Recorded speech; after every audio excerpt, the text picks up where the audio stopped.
Θα πιστεύατε ποτέ ότι η κατάψυξή σας είναι το κλειδί για τον καλύτερο ύπνο της ζωής σας μέσα στον καύσωνα? Σε αυτό το βίντεο θα σας δείξω το απόλυτο κόλπο με τα σεντόνια που θα σας δροσίσει σε δευτερόλεπτα χωρίς να κάψετε ούτε €1 σε κλιματιστικό. Το μαγικό κόλπο είναι να βάλεις τα σεντόνια σου στην κατάψυξη λίγο πριν κοιμηθείς. Η διαδικασία είναι απλή. Αδειάζεις ένα ράφι στην κατάψυξη.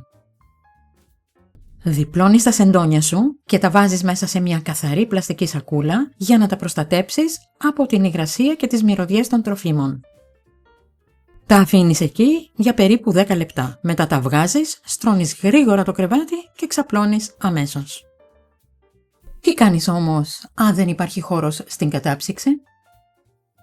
Αν δεν υπάρχει καθόλου χώρο στην κατάψυξη, το ψυγείο είναι η επόμενη λύση σου. Επειδή όμως εκεί η θερμοκρασία είναι υψηλότερη, θα χρειαστεί λίγη περισσότερη οργάνωση. Βάλε τα σεντόνια στη σακούλα και άφησε τα στο ψυγείο για ολόκληρη την ημέρα. Το αποτέλεσμα το βράδυ θα είναι το ίδιο αποτελεσματικό. Κόλπο. Σημαντικό. Αυτή είναι και μια εξαιρετική λύση για να βοηθήσεις ένα μωρό να κοιμηθεί τις ζεστές νύχτες, αρκεί τα σεντόνια να είναι απλώς δροσερά και όχι παγωμένα, ώστε να αποφύγεις ένα απότομο θερμικό σοκ.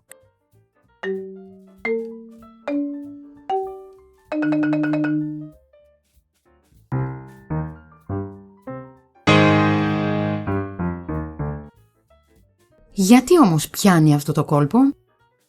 Η άμεση δροσιά των σεντονιών ρίχνει γρήγορα τη θερμοκρασία του σώματος, σταματάει την υπερθέρμανση και στέλνει σήμα στον εγκέφαλο ότι ήρθε η ώρα για χαλάρωση. Το αποτέλεσμα? Δροσιά σε δευτερόλεπτα, τέλος στην αϊπνία του καλοκαιριού και ένας ύπνος βαθύς και αναζωογονητικός. Δοκίμασέ το απόψε κιόλας. Και αν έχεις κάποιο άλλο δικό σου κόλπο για να παλεύεις τη ζέστη, γράψε μου στα σχόλια. Καλό και δροσερό ύπνο σε όλους.